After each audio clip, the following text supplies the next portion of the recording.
લોક લાડીલા નેતા 103 ભાવનગર ગ્રામ્યથી જેઓ હંમેશા પ્રતિનિધિત્વ કરતા આવ્યા છે એવા પરસોત્તમભાઈને જોરદાર તાલીઓથી આવકારીએ અને વિનંતી કરીએ આપના પ્રેરક ઉદ્બોધન માટે માન્ય મંત્રી શ્રી પરસોત્તમભાઈ સોલંકી સાહેબ.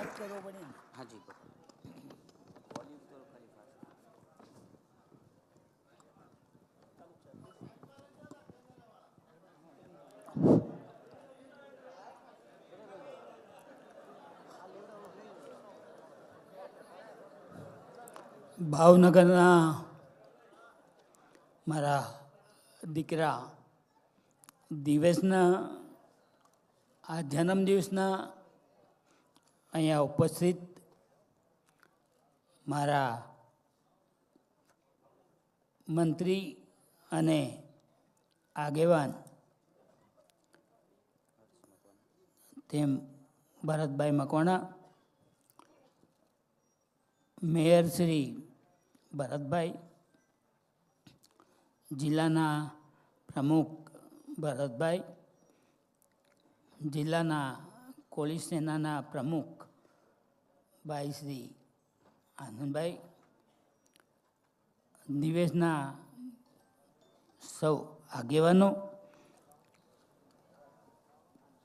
મંચસ્થ તમામ આગેવાનો, મંચસ્થ તમામે તમામ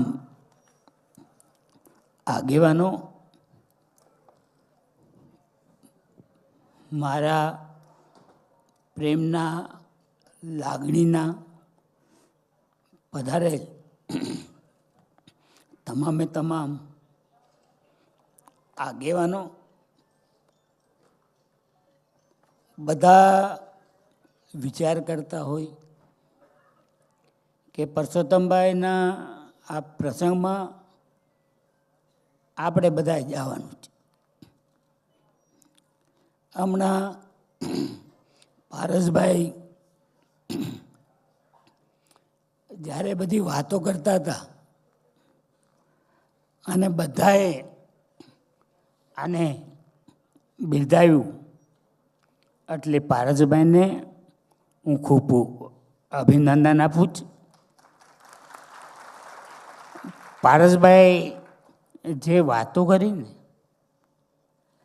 એ મને બહુ ગમી, કેમ કે બધા ખુશામત આનંદ આવે એવી વાતો કરતા.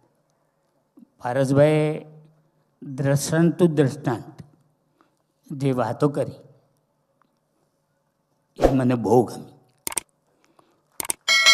ભવિષ્યમાં મારો કંઈ બી પ્રોગ્રામ હોય તો પારસભાઈને એ કહું છું કે હું તમને આમંત્રણ આપું કે ના આપું, પણ તમારે પ્રવચનમાં આવવાનું. બધા અહીંયા બેઠા જ. મારી તબિયત આ 2 મહિનાથી હું ખાટલામાં હતો. મારા પગમાં ગેંગ્રીન થઈ ગયું હતું અને જમણા પગના અંગૂઠોની બાજુમાં જે નળી હતી એને મારે કપાવવી પડી. બધાને એમ આવ્યું કે પરસોત્તમભાઈ કેમ નહીં આવતો હોય, પણ પરસોત્તમભાઈની તબિયત બહુ ખરાબ હતી. પણ તમારા અડધી રાતનો હોકારો આ પરસોત્તમ સોલંકી, ભલે હું બીમાર હોઉં ગમે એમ હોય, પણ મારા કોઈને બી કંઈ બી તકલીફ પડે ને તો પરસોત્તમ સોલંકી તમારા માટે જ છે. તમને કોઈને ઘણાને એમ લાગતું હોય કે પરસોત્તમભાઈ બહુ સોનો ભાષણો કરી અને વાર્તો કરતા, પણ એમાંનો હું કોઈ નથી. મને કોઈ, તમને બધાને ખબર છે, મને કોઈ રાજકારણ આવડતું નથી અને કરતો બી નથી, કે મને કુદરતે આપ્યું છે. આ 30 વર્ષથી ભાવનગરના 56 ઘોઘાનો હું જ્યારે બી ઉમેદવારી કરું તો આપણો સમાજ છે ને, કોળીના દીકરા તરીકે એ લોકોએ કાંઈ જોયું નથી. કોઈ રાજકારણ ન જોઈ શકે કે પરસોત્તમભાઈ લડત ને આપણે એ ન જોવાય. પરસોત્તમભાઈ અડધી રાતનો આપણો હોકારો છે, પણ મને એક કહો કે આપણા સમાજને મેં ક્યાંય દુઃખી નથી થવા દીધા, અને કોઈ આવીએ ને તો એને કરવાય નહીં દો. તમે એ બધી ચિંતા છોડી દેજો. ઘણા નેતાઓ આવીને ગયા, ઘણા ભાષણો કરતા, પણ એ મને નથી ગમતું. આપણે જે છે એ છે, અને રહેવાના એ રહેવાના. અને અમને મચ્છી, મટન અને ફિશ આ ખાવા જોઈએ ને જોઈએ ને જોઈએ. આમાં કોઈને જી કેવું કીધા કરે, પણ પરસોત્તમ સોલંકીમાં કોઈ ચેન્જ નહીં આવે. જે છું એ છું. હું અહીંથી ને ભાવનગરથી ઘણી વાર નીકળું ને તો રસ્તામાં ક્યાંક હું ઊભો રહું ને અને મન થાય કે ચા પાણી પીવું, તો હોટલમાં ઊભું હોય ને તો ત્યાં 15-20 આપણા કોળી સમાજના આગેવાનું જોવા આવે કે ભાઈને કેમ છે. હવે આ મેં હું કરીશ મને ભગવાન જાણે, પણ એક આ લાગણી છે, અને આ લાગણીના હિસાબે હું તમને કોઈ દી છોડીને નહીં જાઉં. હું જે છું એ છું. જેને જે વિચાર્યું કરે.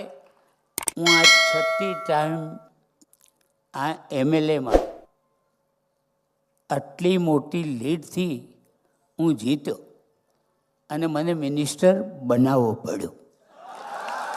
આનાથી તમને વિશેષ હું કહી શકું. જેને જે વિચારતા એ કરે. હવે આપણા આગેવાન હતા, મેઘજીભાઈ આગેવાન હતા, પણ હું કોઈને ભૂલ્યો નથી. મેં જે કામ કર્યા ને એ મારો ઉપરવાળો જાણે છે, અને મારા સમાજ માટે મેં કર્યું.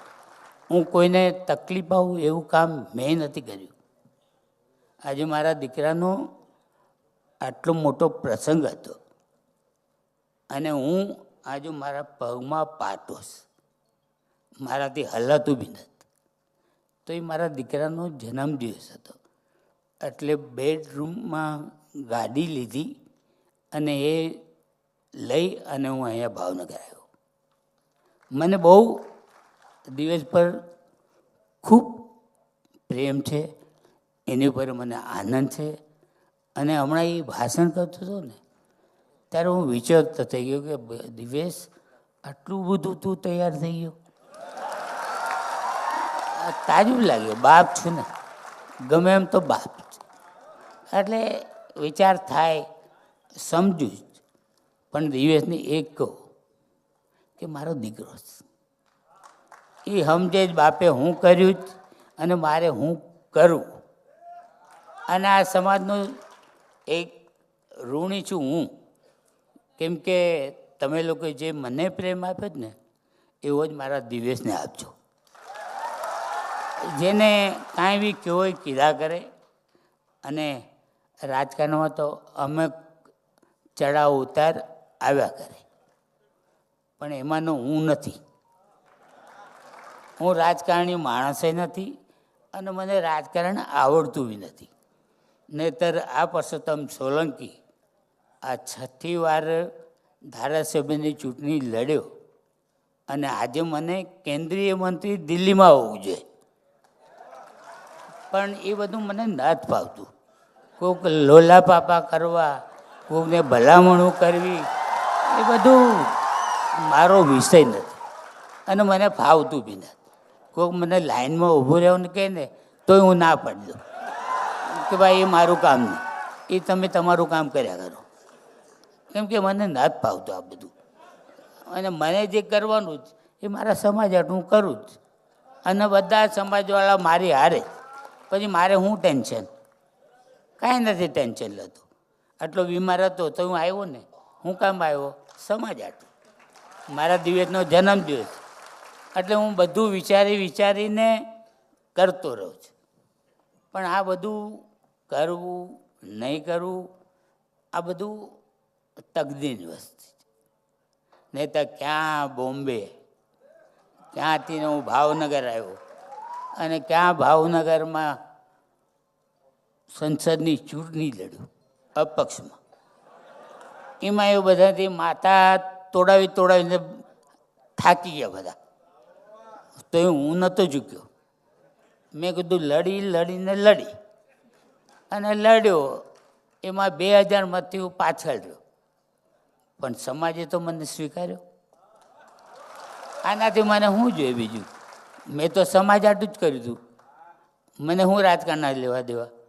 મને ઘણા મારા સમાજના આગેવાનો ઘણીવાર મને કહેતા કે પરસોત્તમભાઈ, તમે સંસદની ચૂંટણી લડો અને તમે હારી જાઓ તો? મેં કીધું હારી જાઓ તો કાંઈ નહીં, પાછો બોમ્બે. એ છે જ મારું. મેં કીધું એટલે તમે એ ચિંતા કરો માં, તમે મતદાન કરાવો અને સમાજના આગેવાનોને કહેતા રહેજો. આજે આ સંસદની ચૂંટણી વખતે આપણા કોળી સમાજની હાથમાં એક મિટિંગ હતી. એટલે એમાં બધા કોળી સમાજના જ આગેવાન આવવાના હતા. એટલે મેં કહ્યું કાંઈ નહીં, હું આવું. પછી હું ગયો ને તો એ લોકોએ ના પાડી કે ભાઈ અહીંયા તમે મિટિંગ નહીં કરતા. મેં કહ્યું કેમ? તો કે તમે તો વયા જાવ અહીંથી ને પછી ભાઠા અમારે ખાવાના. ત્યારે મેં એ લોકોને કીધું, મેં કીધું ભાઠા ખાવા પરસોત્તમ સોલંકી તૈયાર, પણ તમે મિટિંગ તો કરો જ. પછી લોકો કે ભાઈ કામ કરીએ તો? મેં કહ્યું કાંઈ નહીં, તમે બોલો શું કરવું?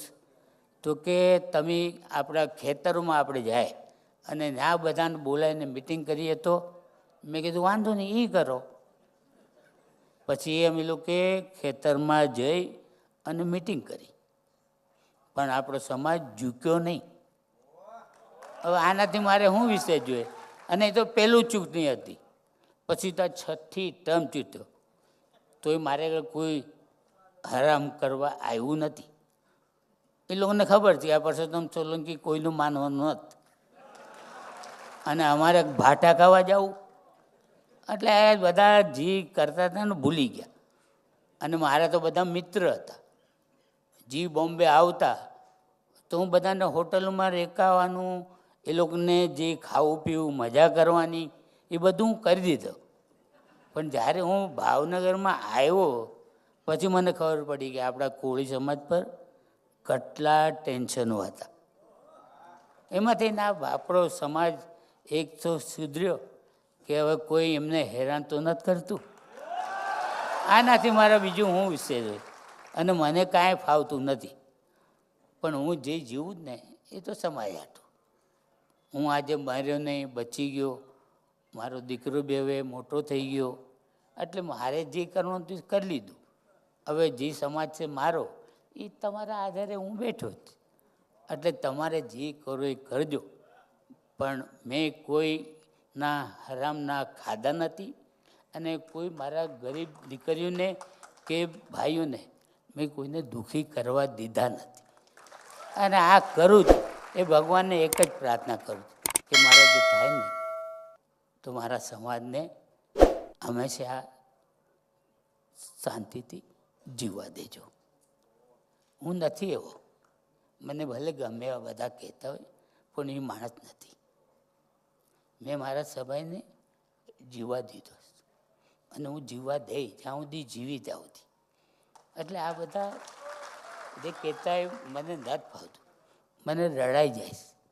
તમને બધાને એમ લાગે પણ મને આ મારું હૃદય છે ને એ સમાજ હાટું છે. એટલે આ બધું જે કરું ને મારા સમાજ હાટું. મારો કોળી દીકરો, મારો ભાઈ હંમેશા આગળ વધે એ ભગવાન અને માતાજીનું પ્રાર્થના કરું. આટલું કંઈ વિનવું જ. અસ્તુ. ભારત માતા કી જય. જય કોળી સમાજ.